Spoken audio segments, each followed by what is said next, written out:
This is the Phuket News Hour with Tim Shaw. Join the conversation on our Facebook page, facebook.com/Phuket Live Radio. Hello and welcome to the Phuket News Hour with Tim Shaw. Great to have your company.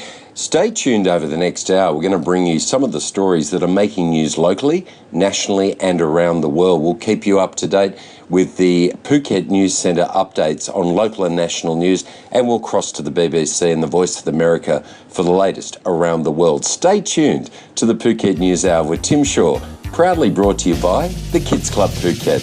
The news you need to know. This is the Phuket News Hour with Tim Shaw.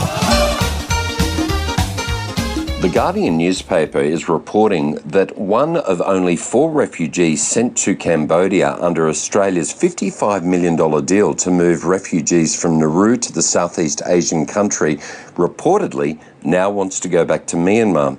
Speaking in Phnom Penh, a Cambodian Interior Ministry spokesperson told the Associated Press that the 25-year-old Rohingya man has contacted Myanmar's embassy in Cambodia seeking permission to be allowed to go home.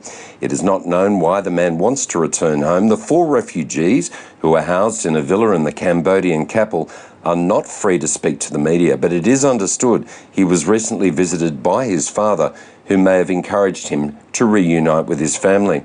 The refugees' repatriation might be problematic, however. Myanmar does not recognise ethnic Rohingyas as citizens and may refuse him travel documents or permission to enter. Muslim Rohingyas suffer intense persecution in Buddhist-majority Myanmar, the country formerly known as Burma. They have been described as the most persecuted people on earth.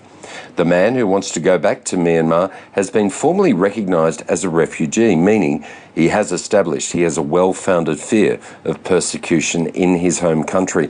We'll keep following that story from The Guardian about the relocation of only 4 refugees that sought protection from the Australian government but were sent to Nauru, then transferred to Cambodia at an alleged initial foreign aid cost of $40 million from Australia to Cambodia and an additional $15 million in relation to the refugees. More news on the way. This is the Phuket News Hour. Missed something? No problem. Listen to the Phuket News Hour any time of the day. Programs posted daily on the phuketnews.com/radio and on our Facebook page, Phuket Live Radio.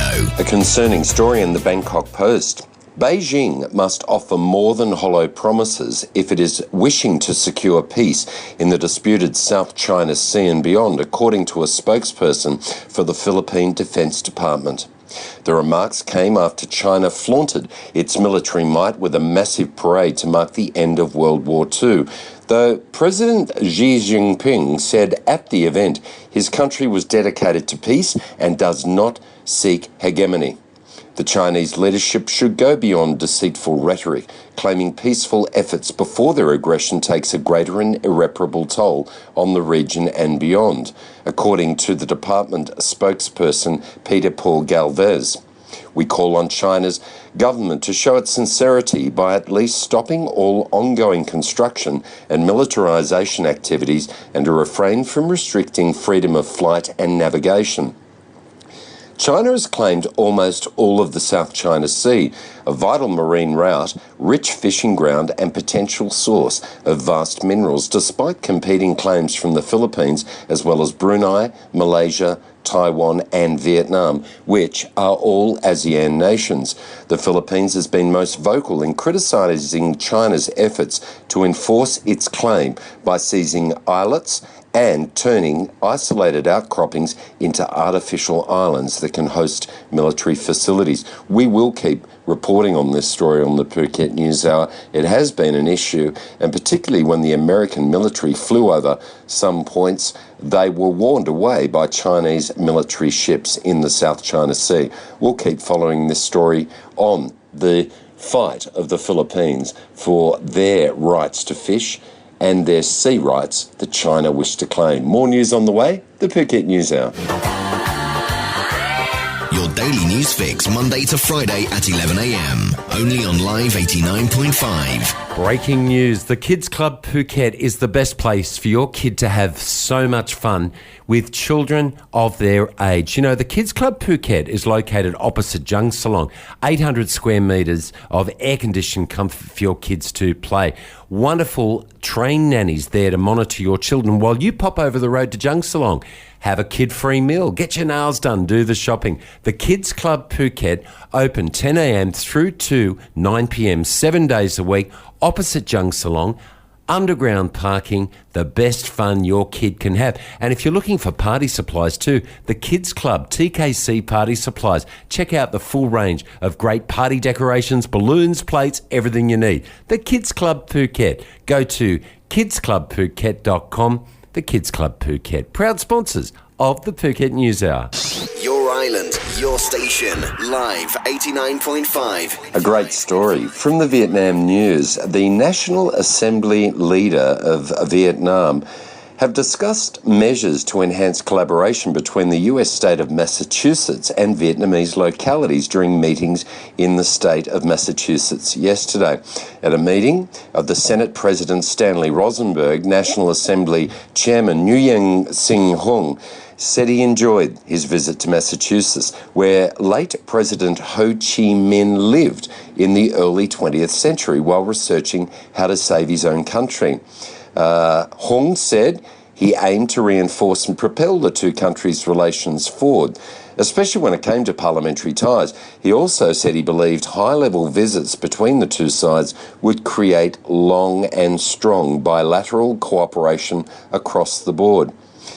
The two discussed continuation of their favourable conditions for the Vietnamese people, especially student exchange, who wish to live in the United States, support the establishment of a Fulbright University Vietnam, and facilitate education and research cooperation between the new nations. And with the forthcoming ASEAN establishment, the 10 nations, one of which is including Vietnam, calls on non-ASEAN nations like the United States, Australia, China and Russia. They're all investing in infrastructure, research and education in the ASEAN region, and Vietnam is the beneficiary of that. That story from the Vietnam News, and the head of the National Assembly of Vietnam visiting Massachusetts in the United States. More news on the way. This is the Phuket News Hour. Today's important stories and the island's best music. This is the Phuket News Hour with Tim Shaw. Encouraging story from the Voice of America News, voanews.com.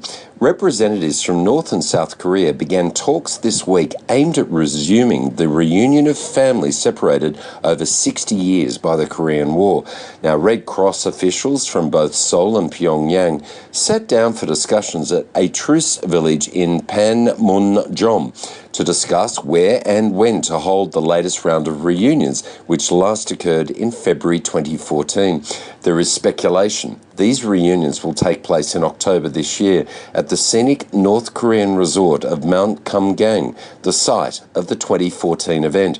Millions of Koreans were separated by the 1950-53 war that split the peninsula between the Communist North and Democratic South, and went decades without contacting each other until the historic Inter-Korean Summit of 2000.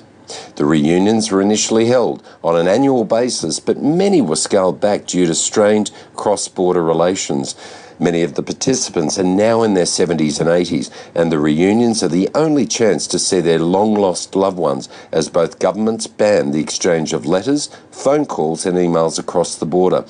About 66,000 South Koreans have applied to be selected for the reunion, but only a few hundred are selected each time. We'll keep following that story from VOA News, the reunification of North and South Korean family members that were separated during the Korean War of 1950 to 1953. This is the News Hour.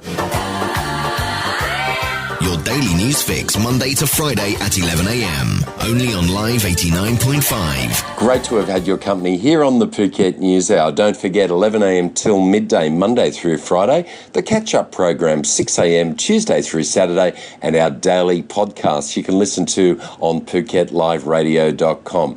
The Phuket News Hour, produced and presented by Tim Shaw, associate producer Chara Evett, using the resources of the World Wide Web, Voice of America, the BBC and the Phuket News Centre. We look forward to your company again here on the Phuket News Hour, proudly brought to you by the Kids Club Phuket. This is the Phuket News Hour with Tim Shaw. Join the conversation on our Facebook page, facebook.com/Phuket Live Radio.